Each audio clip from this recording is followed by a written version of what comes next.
बिस्मिल्लाहिर्रहमानिर्रहीम। तमाम दोस्तों को सनाउल्लाह गुलजाल सलाम अर्ज करता है। दोस्तान मोहतरम, ये जो हमारे अवाम है, पाकिस्तान की जो अवाम है, ये जब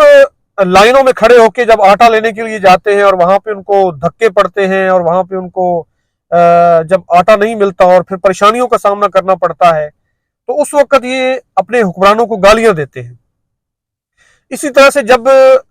ये सीएनजी भरवाने के लिए या उसके बाद पेट्रोल जब नहीं मिल रहा होता, तो उस वक्त वो जब पेट्रोल की लाइनें लगी लगी होती हैं पेट्रोल के स्टेशनों पे, तो उस वक्त भी ये अपने हुक्मरानों को गालियां देते हैं। इसी तरह से जब महंगाई बढ़ रही होती है और आम मुतवसत तबके के घराने के लोगों को भी जब उनका भी जब जीना मुहाल हो चुका होता है, तो उस वक्त भी ये अपने हुक्मरानों को गालियां देते हैं। इसी तरह से जब इंसाफ नहीं मिल रहा होता, तो उस वक्त भी अपने हुक्मरानों को गालियां देते हैं।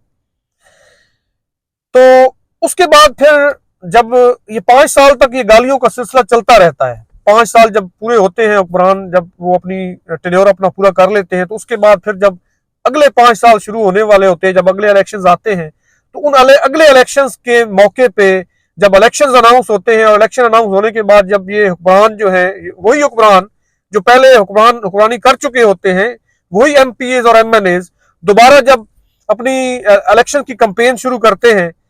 तो उस कैंपेन के नतीजे में यही अवाम जो होते हैं,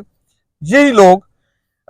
उन्हीं हुक्मरानों को, अपनी उन्हीं एमपीएज और एमएनएज को, जो किसी जमाने में उनके अपने पिछले दौर के अंदर वो एमपीएज और एमएनएज रह चुके होते हैं और हुक्मरान हुकूमत कर चुके होते हैं,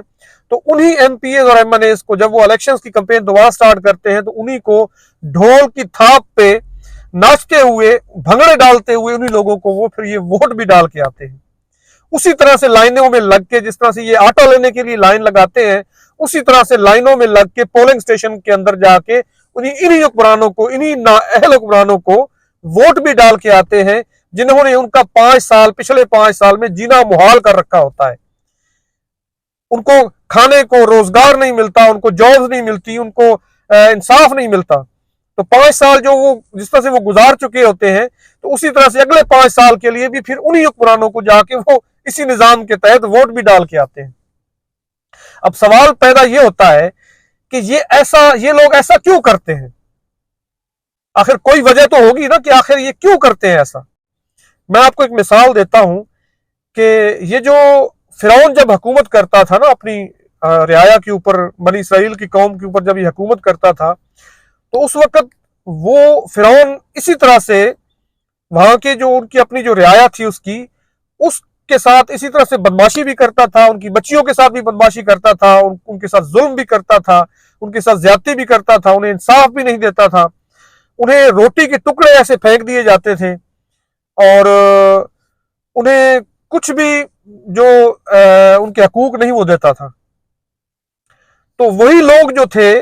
जब उनके पास अल्लाह पाक ने हजरत मूसा अलैहिस्सलाम को भेजा, उसी अवाम के हालात को बदलने के लिए अल्लाह पाक ने हजरत मूसा अलैहिस्सलाम को भेजा कि आप अपनी अवाम के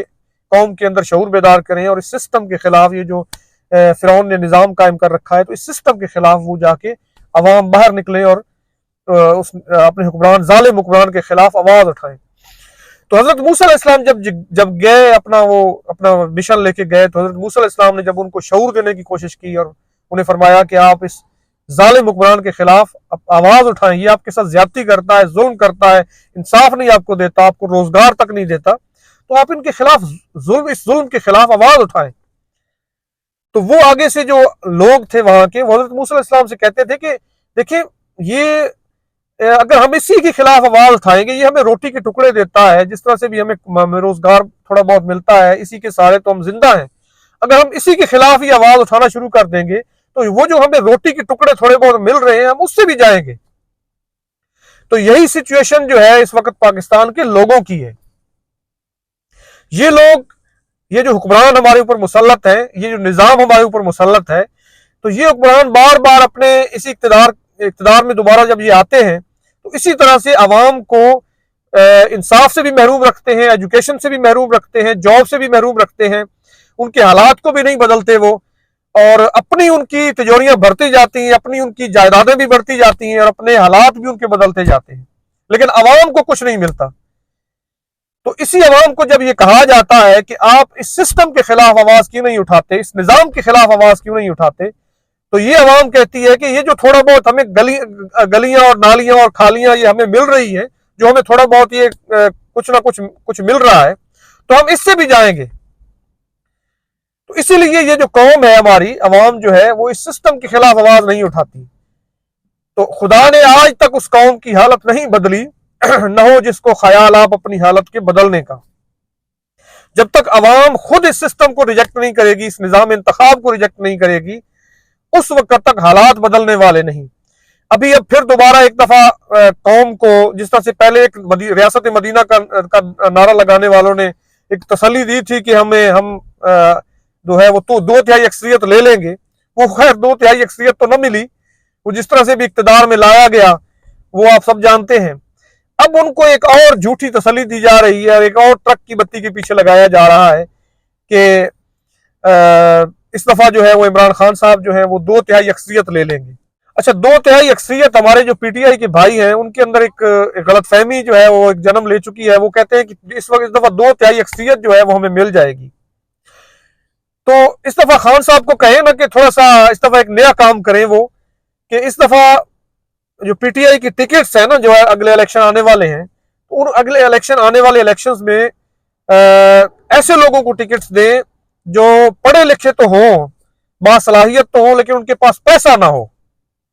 ऐसे लोग पढ़े लिखे प्रोफेसर, डॉक्टर्स, इंजीनियर्स, उन लोगों को टिकटें दें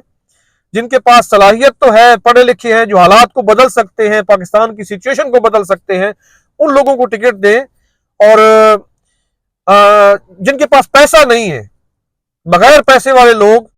पढ़ा लिखा जो तबका है, उनको टिकटें दें। जिनके पास तालीम हो, एजुकेशन हो, जिनके पास सलाहियत हो मुल्क के हालात को बदलने की, लेकिन उनके पास पैसा ना हो,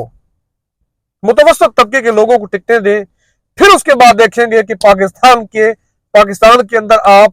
क्लीन स्वीप कर सकते हैं या नहीं कर सकते। आपको दूध का दूध और पानी का पानी हो जाएगा, आपको लग पता जाएगा, आपकी आंखें खुल जाएंगी और आपको लग पता जाएगा कि ये निजाम किस तरह से काम करता है और ये निजाम किन लोगों को ऊपर लेके आता है। तमाम दोस्तों को अल्लाह ताला सलामत रखे। इंशाअल्लाह फिर मुलाकात होगी। अल्लाह हाफ़िज़।